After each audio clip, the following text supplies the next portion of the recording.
sama-sama tayong magiging saksi.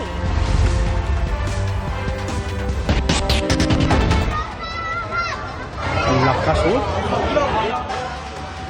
Bago sa saksi, nilamon na malaki apoy ang isang residential area sa Pinagbuhatan, Pasig City. Pasado alas 7 ngayong gabi nang sumiklab ang sunog.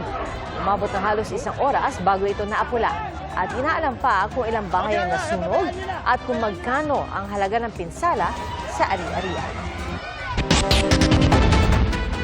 Mahigit 1 bilyong pisong halaga ng hinihinalang shabu ang nasabat sa operasyon ng PIDEA sa Angeles, Pampanga. Ito na po ang pinakamalaking nasamsam ng PIDEA ngayong taon. Saksi si Jonathan Andal. Sa ikinasang raid sa isang bahay sa Angeles City, Pampanga, ganito karami ang nasamsam na droga. 155 kilo ng hinihinalang shabu. Ang halaga, mahigit 1 bilyong piso. Wala ho tayong nahuli doon dahil nung time na in-implement po natin yung search, hindi po lumitaw yung subject po natin search warrant.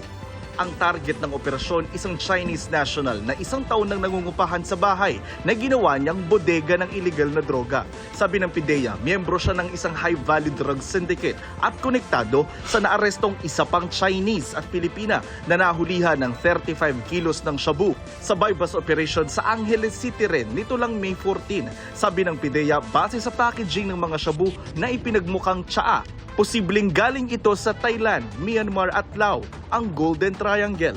We are looking into the possibility na dinaan yan through backdoor channels. Kasi nga naman, based on the profile ng mga nakuha nating droga, no, most likely nanggaling ito dun sa ating tinatawag na Golden Triangle. If we were not able to confiscate or seize these dangerous drugs, most likely this will fall dun sa ating mga small-time drug peddlers.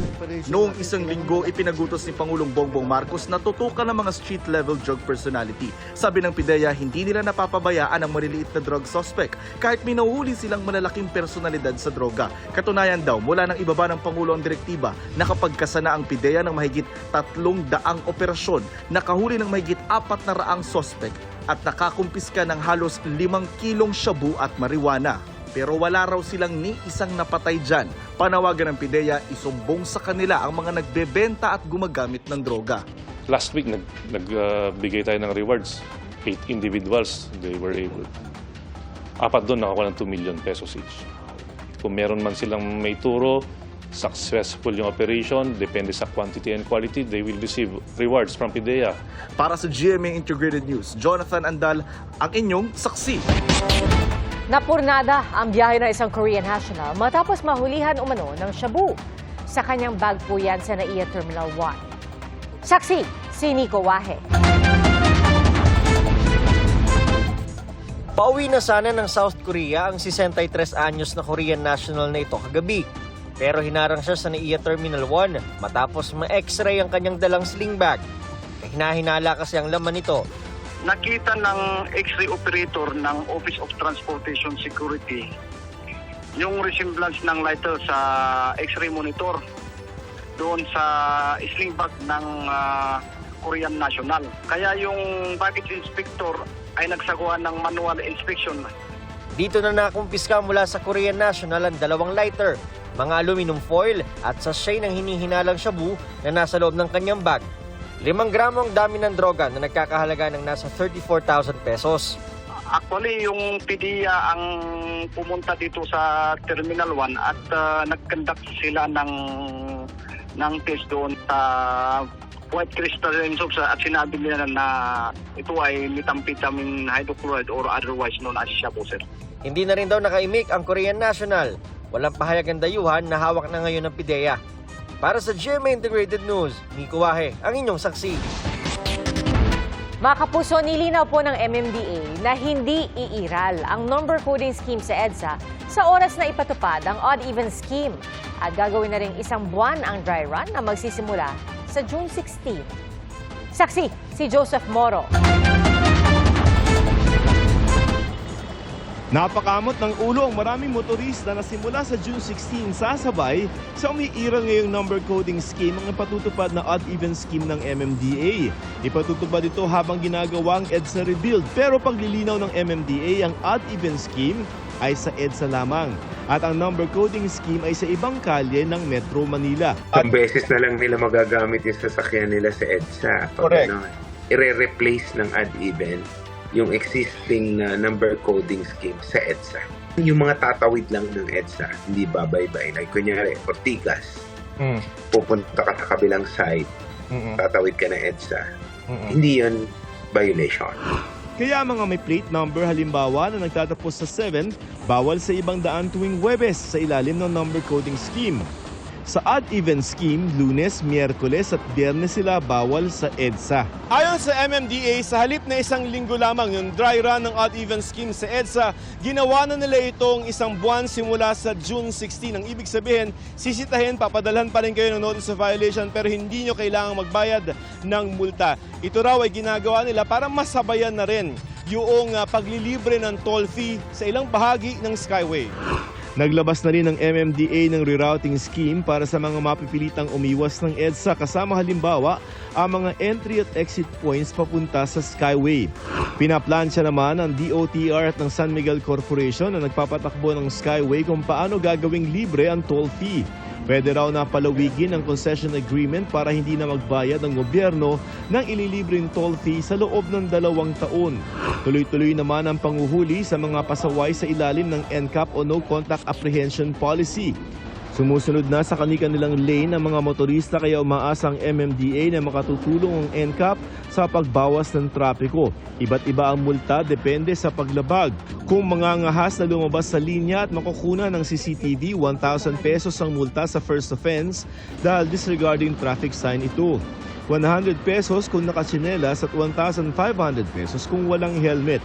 Sa susunod na linggo, ilulunsad ng MMDA ang text alert at website para sa mas mabilis na pag-abiso sa mga mahuhuling motorista. Inaayos na rin gawing option ang pagbabayad ng multa gamit ang mobile wallets. Nagbabala naman ang MMDA na hindi sa kanila galing kaya huwag gamitin ang isa umanong link kung saan pwede mong malaman kung may violation ka. Kasama naman sa ipinangakong aayusin ng MMDA lalo na sa papalapit na EDSA rehabilitation ang mga bangketa. Kaninang umaga inabutan ng mga tauhan ng MMDA Special Operations Group Task Force ang bangketa sa Pasay na kung hindi tinambakan ng mga basura, tinayuan ng tindahan, lotohan at lutuan. May basketball board at ring pa. May bahagi rin ng bangketa na pinarerentahan ayon sa MMDA. Pero ang mga nahuhuli di na raw kagaya dati na nagiging mas palaban. Meron tayong mga ilang mga nahuhuli na sinasabi nga nila, sir, nahuli niyo po kami pero okay lang, mali naman po kami. So I think there's this acceptance already. Pinasadahan din ng bantay sa Gabal Operations ang Arellano Street sa Maynila, pati sa Bel Rojas, Teheron at Pedro Hill. Para sa GMA Integrated News, ako si Joseph Morong, ang inyong saksi. Niyanig ng magnitude 4.6 na lindol ang General Nakar, Quezon kaninang tanghali. Naramdaman po ang pagyanig hanggang Metro Manila. Saksi, si Chino Gaston. Tigil operasyon ng MRT-3, LRT-1 at 2 matapos yanigin ng Intensity 4 na lindol ang ilang bahagi ng Metro Manila pasado alas 12 kaninang tanghali. Sinuri ang mga riles at tren para matiyak na walang napinsala. Bago mag-alauna ng hapon, balik sa normal ang operasyon ng mga tren. Matapos maramdaman ang lindol, kalmadong naglakad palabas ng Senado ang mga empleyado pati mga kawani ng media. Maging sa Malacanang kung saan ang ilan may suot pang kulay asul na safety helmet habang palabas ng compound ng palasyo. Ganito rin sa House of Representatives, COMELEC at Department of Justice. Ayon sa PHIVOX, naitala ang epicenter ng magnitude 4.6 na lindol 25 kilometers mula General Nakar sa Quezon Province.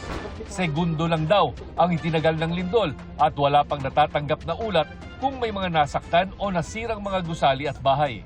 Ang source po nito ay tectonic. So may gumalaw po na fault na malapit po, may gumalaw po na fault. So far po hindi natin alam kung anong fault ito.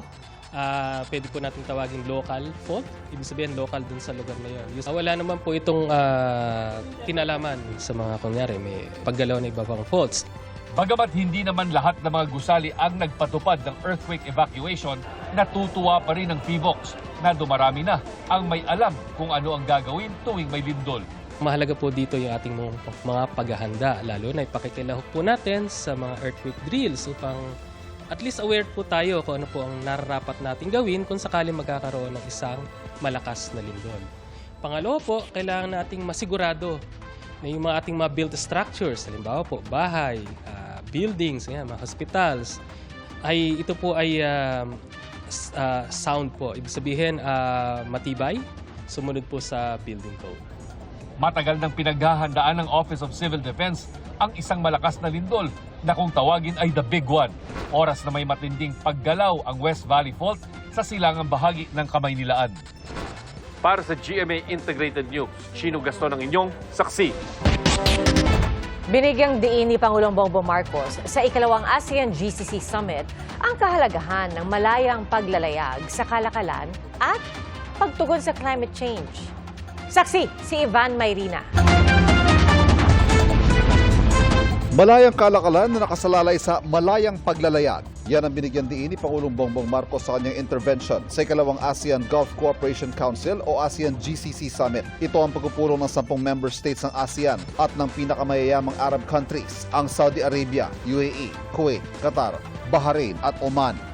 The South China Sea and the Arabian Sea cover vital sea lanes that serve as lifelines to regional and international commerce in both our regions. As such, it is necessary to provide the freedom of navigation to guarantee unimpeded commerce and to protect the marine environment through compliance with established international law, specifically UNCLOS. Ang pahayag na ito ng Pangulo sa gitna ng patuloy na pangaharas ng China sa mga barko ng Pilipinas kahit pa sa loob ng sarili nitong exclusive economic zone. Sa parehong talumpati, nagpahayag ng pagkabahala ang Pangulo sa nagpapatuloy ng military operations ng Israel sa Gaza Strip na nagdudulot anya ng patuloy na pagkamatay ng mga sibilyan kabilang mga kababaihan at mga bata. The Philippines calls upon all parties to adhere to their obligations under international law, with particular emphasis on the protection of civilians, especially women and children, and the facilitation of humanitarian assistance to all those who are in need. Sa usapin naman ng climate change, nanawagan ng Pangulo sa GCC na mayayamang bansa dahil sa kanilang oil and gas reserves para sa kontribusyon sa Loss and Damage Fund na tutulong sa mga bansang tulad ng Pilipinas na tugunan ang banta ng nagbabagong klima. Pilipinas ang host ng Loss and Damage Fund bilang isa sa mga pinakaapektado ng epekto ng climate change. Country coordinator din ng Pilipinas para sa ASEAN-GCC relations. Pero higit na mahalaga para sa bansa ugnay nito sa GCC dahil sa kabuang 2 milyong Pilipino ang nagtatrabaho sa mga bansa roon. Inaabangan naman ang kahinatnan ng kauna-unahang ASEAN-GCC China Summit na naganap ngayong hapon. Samantala, magandang balita naman daw para sa Pilipinas ang $400 million na handang ilaan ng Asian Development Bank para sa development projects ng Pilipinas na inanunsyo sa pulong ng BIMP IAGA o Brunei Darussalam, Indonesia, Malaysia, Philippines, East Asia Growth Area. Ang ADB tuloy-tuloy ang commitment. The ADB has been helping us, helped us craft the BIMP IAGA Vision 2025 and has continued to work with the Mindanao Development Authority to craft and come up with the vision for 2035. Mula sa Kuala Lumpur, Malaysia, para sa GMA Integrated News, Ivan Mayrina, ang inyo, saksi. Mga kapuso, maging una sa saksi. Mag-subscribe sa GMA Integrated News sa YouTube para sa iba't ibang balita.